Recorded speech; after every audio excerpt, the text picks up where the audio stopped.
안녕하세요. AWS VPC로 가상 네트워크 구축하기에 대한 발표를 시작하겠습니다. 저는 발표를 맡게 된 임채정입니다. 발표에 들어가기 전에 간단하게 자기소개를 하겠습니다. 저는 클래스 메소드 주식회사에서 이번 연도 4월에 입사해서 연수를 받고 있습니다. AWS를 시작한 지는 2개월 정도 됐고 요즘에는 EC2나 VPC에 대해서 공부를 하고 있습니다. 이 발표에서는 VPC로 가상 네트워크 구축을 하는 것과 동시에 그 VPC의 기본 개념에 대해서 설명을 해드리겠습니다. 발표는 구성도와 함께 개념을 설명하고 그 후에 실제로 구축하는 방법을 알아보는 흐름으로 진행하겠습니다. 먼저 VPC에 대해 알아보겠습니다. 아마존 VPC는 버추얼 프라이빗 클라우드의 줄임말로 클라우드를 퍼블릭과 프라이빗의 영역으로 논리적으로 분리할 수 있게 해주는 서비스입니다. 어떤 리소스라도 논리적으로 분리된 영역에 격리할 수 있으며 네트워크에 대한 완전한 통제권을 가질 수 있습니다.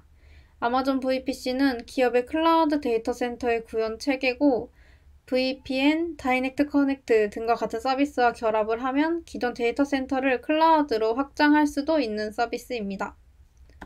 그러면 VPC를 구축하는 방법에 대해서 알아보겠습니다. 먼저 아마존 AWS의 콘솔 페이지에서 VPC를 선택해서 들어갑니다. 들어간 페이지에서 VPC 탭을 클릭해서 들어가고 VPC 생성 버튼을 클릭해서 생성 페이지로 이동을 합니다. 생성 페이지에서는 VPC의 이름을 입력하고 그 다음에 사이더 범위를 입력합니다.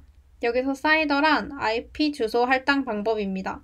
사이더는 크게 두 개로 나뉘는데 왼쪽이 네트워크 ID로 네트워크의 범위를 식별하기 위한 값이고 오른쪽이 호스트를 식별하기 위한 값인 호스트 ID입니다.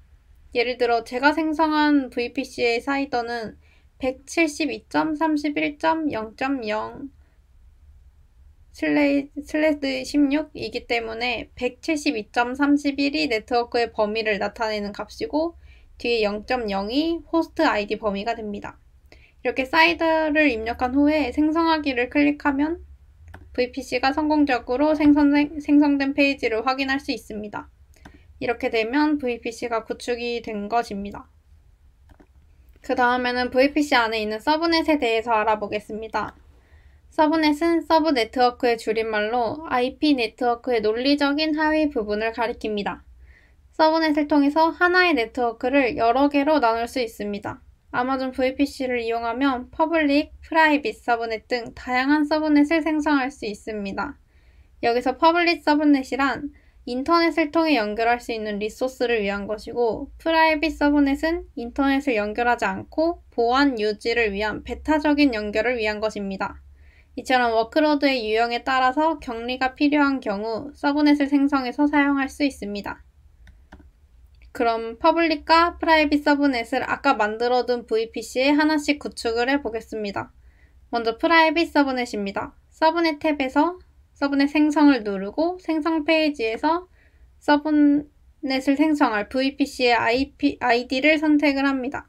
그리고 그 밑에서 설정에서 이름을 입력을 하고 가용 영역을 선택을 해줍니다. 그리고 아까 VPC에서 설정을 했던 것처럼 사이더를 설정해줍니다. 이때 주의를 해야 할 점은 서브넷의 사이더 호스트 ID가 VPC의 사이더 호스트 ID에 포함이 돼야 된다는 점입니다. 이렇게 생성을 하면 성공적으로 서브넷이 생성된 것을 확인할 수 있습니다. 이렇게 되면 VPC의 프라이빗 서브넷이 구축이 된 것입니다. 그리고 그 다음에 퍼블릭 서브넷은 방금 만든 프라이빗 서브넷에 인터넷 게이트웨이를 연결해주면 됩니다. 먼저 퍼블릭 서브넷을 위해서 프라이빗 서브넷을 하나 더 생성을 해두고 여기에 새로운 인터넷 게이트웨이를 만듭니다. 여기서 인터넷 게이트웨이란 VPC에서 인터넷 연결을 위해 사용하는 요소입니다. 인터넷 게이트웨이는 이름을 적고 생성 버튼을 누르는 것만으로 간단하게 생성이 됩니다. 이렇게 생성된 게이트웨이를 확인을 하고 아까 만들어둔 VPC에 연결을 합니다. 그 후에 라우팅 테이블에 인터넷 게이트웨이를 추가해 줍니다. 라우팅 테이블이란 트래픽의 전송 방향을 결정하는 라우트의 규칙을 담은 테이블입니다. 규칙을 추가를 한 후에 라우팅 테이블을 확인을 하면 퍼블릭 서브넷의 완성입니다. 실제로 퍼블릭 서브넷이 잘 완성이 되었는지 확인해보기 위해서 EC2를 구축을 하고 인터넷에 핑을 해봤습니다. 결과는 보이는 것처럼 잘 접속이 되었습니다. 다음은 NAT 게이트웨이에 대한 설명입니다. NAT 게이트웨이는 기본적으로 인터넷 접속이 불가능한 프라이빗 서브넷에 있는 서버 인스턴스를 인터넷에 연결할 수 있게 하는 서비스입니다. 좀 더 자세하게 설명을 하면 실제 개발 환경에서 용도에 따라서 일부는 퍼블릭 속성으로, 일부는 프라이빗 속성으로 서브넷을 생성을 하게 됩니다. 이때 프라이빗 서브넷에 인스턴스를 생성하는 경우에는 인터넷을 통해서는 해당 인스턴스에 접근을 할 수 없게 됩니다. 즉, 외부와 완전하게 격리가 된다는 의미입니다. 하지만 만약에 프라이빗 서브넷에 있는 인스턴스가 외부와 통신을 하고 싶다면 NAT 게이트웨이가 이런 문제를 해결해 줄 수 있습니다.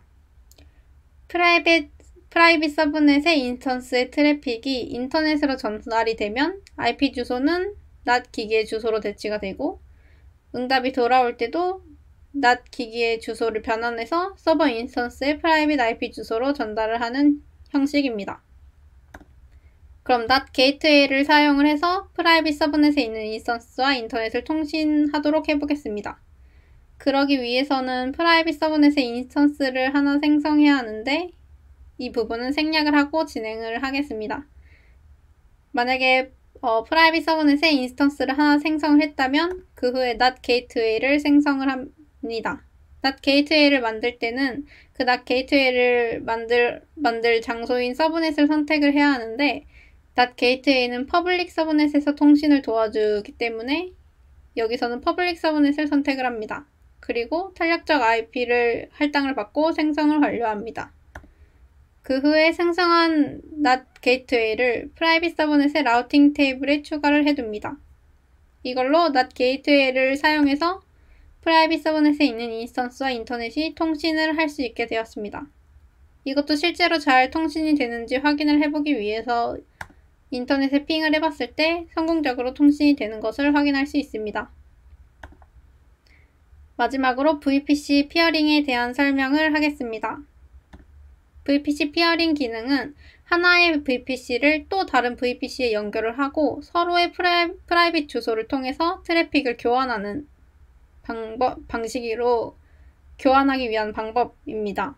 자세하게 설명을 하면 여러 가지 목적을 위해서 다수의 VPC를 생성해야 하는 경우가 있습니다. 예를 들어 부서별, 프로젝트별로 서로 다른 VPC를 생성해야 되는 경우 등입니다. 만약에 이런 상황에서 서버 간의 소통이 필요하거나 리소스의 공유가 필요하다면 이때 VPC 피어링 기능을 사용하면 됩니다. VPC 피어링이 실행이 되면 양쪽의 VPC에서 실행되는 인스턴스는 서로 소통을 할 수 있게 됩니다. 그럼 실제로 VPC 피어링 기능을 사용해 보겠습니다. 앞에서 만들었던 VPC에 추가로 새로운 VPC를 만들어서 퍼블릭 서브넷과 EC2를 구축했습니다. 이 부분은 앞에서 한번 설명을 했기 때문에 생략을 하고 진행을 하겠습니다. 먼저 VPC 페이지에서 피어링 연결 탭을 클릭을 하고 피어링 연결을 새롭게 생성을 합니다. 피어링 연결을 만들 때는 요청자 VPC와 수락자 VPC를 선택을 해야 하는데 이때 우리는 통신할 두 개의 VPC를 각각 선택을 해주면 됩니다. 이때 피어링이 생성이 되면 요청을 수락합니다. 그 후에 각각의 라우팅 테이블에 피어링을 추가를 해둡니다. 그리고 퍼블릭 서브넷에 들어있는 EC2의 연결을 위해서 보안 그룹에 각각의 서로 통신을 할 수 있도록 인바운드 규칙을 추가합니다. 이걸로 피어링을 통해서 두 개의 VPC가 연결이 되었습니다. 실제로 확인을 해보기 위해서 서로의 서버에 핑을 해보면 성공적으로 통신할 수 있는 걸 확인할 수 있습니다. 여기까지가 VPC에 대한 설명입니다. 마지막으로 오늘은 VPC에 대한 설명부터 시작해서 네트워크를 여러 개로 구분할 수 있는 서브넷, 프라이빗 서브넷에 존재하는 인스턴스와 인터넷을 통신할 수 있게 하는 NAT 게이트웨이, 그리고 마지막으로 VPC끼리 통신을 시켜주는 피어링 기능까지 살펴보면서 사용하는 방법을 설명해 드렸습니다. 이 발표를 통해서 아마존 VPC를 처음 접하시는 분들이나 이해가 안 되셨던 분들이 좀 더 흥미를 가질 수 있게 되는 기회가 되셨으면 좋겠습니다. 발표 들어주셔서 감사합니다. 발표 마치겠습니다.